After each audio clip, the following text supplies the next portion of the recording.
Hey guys, I know it's been a while, so I hope you guys are all doing well. I hope that you guys had a great summer vacation and hopefully the new school year is off to a good start. I wanted to share a video with you guys on word problems and how to solve them. We'll start off with these word problems fairly simple, and then we'll go into a little bit more challenging word problems. I've done word problems with my fourth graders all the way to my eighth graders. So if some of these problems are a little too easy for you, you can go ahead and skip them or you can just review them. Okay? All right, so the first problem that we're going to do is problem number 1 at the top. And first thing we want to do when we're having to deal with a word problem is obviously to read it, okay? Or have the computer read it for you if you're taking it online. So I'm going to read it, and it says, a man walks 25 meters east and then 30 meters north.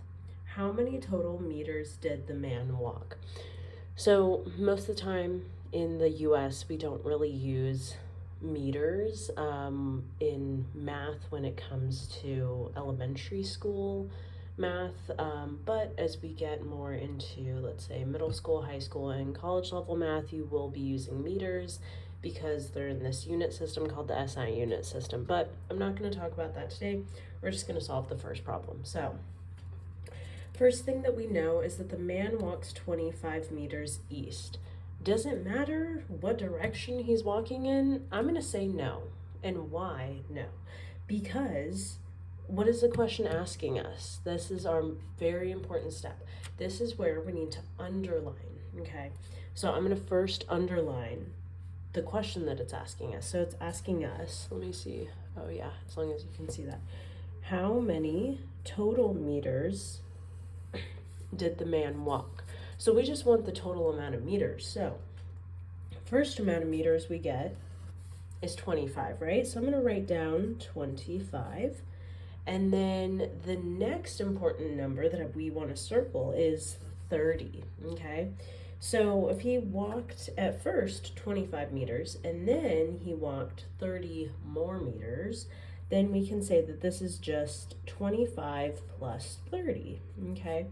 So you could either do that in your head and figure out that it's 55 meters, or you can do it using the standard algorithm. So you can have 30 on top because it's larger, and then 25 on the bottom. And then remember, we always add starting on the right side with the lowest place value, which would be our ones place value, right? So 0 plus 5 is 5, and then 3 plus 2 is also 5. So my answer, which you guys should either be circling your answers or boxing your answers, should be 55 meters. Now, why do I include the meters? Because units matter, okay? When you get into higher level math, especially in high school, units do matter. They want to know, is it 55 meters, 55 centimeters, 55 feet? It's your job as the student to be able to write down and make sure you know what units the answer's in, okay? So now we're going to do the second one, and I'm going to split up this video into different parts. So we're just going to do the first two, and then I have other questions that we're going to do later in different videos. So this is the last problem for the day. So this one says, Marcus can run 3 miles in 24 minutes. How many minutes does it take him to run 1 mile? How much time would it take Marcus to run 5 miles? So here, what I'm hearing and what I'm seeing from these two question marks is that they're asking us two different questions. So let's underline the first question. So the first question asks, how many minutes does it take him to run one mile? That's the first thing we're going to do. Now, the second thing we're going to answer is, how much time would it take Marcus to run 5 miles, okay? So let's start circling the numbers that we know that are important. So, excuse me, when we are reading this at first, we say Marcus can run 3 miles Okay, that's important, that 3 miles, in 24 minutes. Okay, so I'm just gonna put here 3 miles, and I'm gonna put this as a ratio or a proportion. If you're in 7th grade, you should be learning this. So I'm gonna say 3 miles in 24 minutes, right? I'm just gonna make the miles my numerator, and then the time, which is in minutes, my denominator. Okay, how many minutes does it take Marcus to run 1 mile? Well, what is it asking me to do? In my mind, when I'm thinking about this, I'm going to say, okay, I need to compare or set equal proportions to each other. So I'm going to put an equal sign next to the 3 over 24. And if it's asking how many minutes does it take him to run 1 mile, I already know my length or my mile amount. It's 1 mile, right? And what I want to solve for is how many minutes does it take him to run that 1 mile. So we're going to call that x, and that's going to be aligned with the time or the minutes, okay? So now when we have this, how are we going to solve for x? Well, what we're going to do is we are going to cross multiply, right? So I'm going to multiply 3 miles times x and 24 minutes times 1 mile, okay? So 3 times x is just 3x, okay? And then 24 times 1 is 24. Now, how do I get rid of that 3 so I can get the x alone and figure out what that x is supposed to be? Well, what did I do to get 3 and x together? Well, I multiplied them. So to get rid of that 3 and to separate the 3 and the x, what I need to do is the opposite of multiplication, which is division, right? So now I'm going to divide both sides by 3 to get rid of that 3 and the 3x. Now 3 divided by 3, anything divided by itself, remember, is 1. And 1x is just simply x. And 24 divided by 3, well, let's think. 3 times what number gives me 24?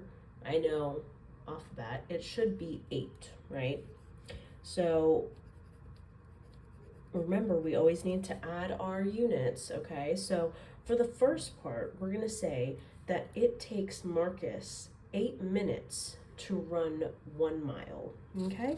So that's my first part. Now my second part is saying, how much time would it take Marcus to run 5 miles? Okay, so to solve the second part, which is asking how much time it would take Marcus to run 5 miles, well, I know for sure that for Marcus to run 1 mile, it takes him 8 minutes. So I want to know how much time it would take Marcus to run 5 miles.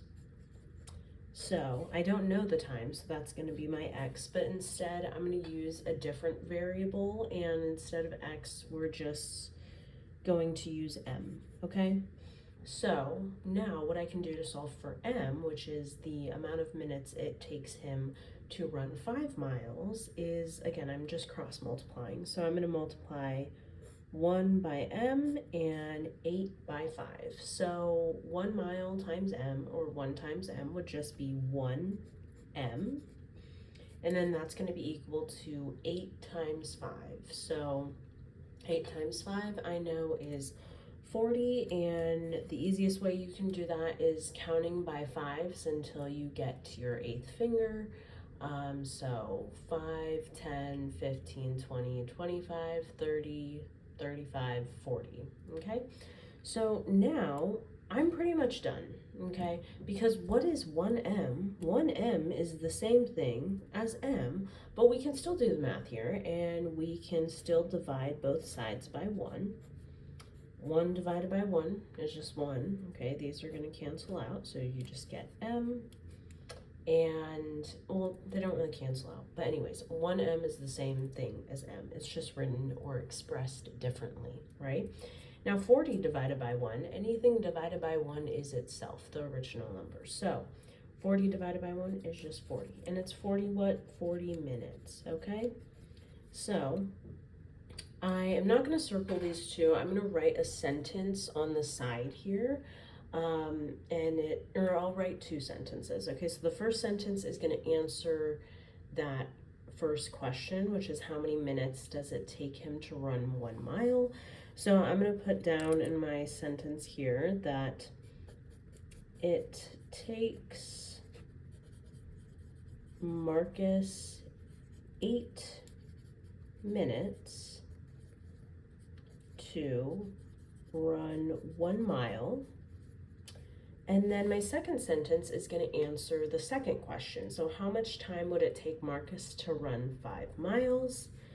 And that would be, it would take Marcus 40 minutes to run 5 miles, okay? And that's assuming that he does an 8-minute mile, okay? That's assuming all of his speed is uniform, okay? So now I'm gonna box that part because that pretty much summarizes the answer for number 2. If you guys have any questions, let me know. I hope that this year is gonna be a good school year for you guys. And I'm gonna continue to try and make videos for you guys so that you're still getting the math support that you need.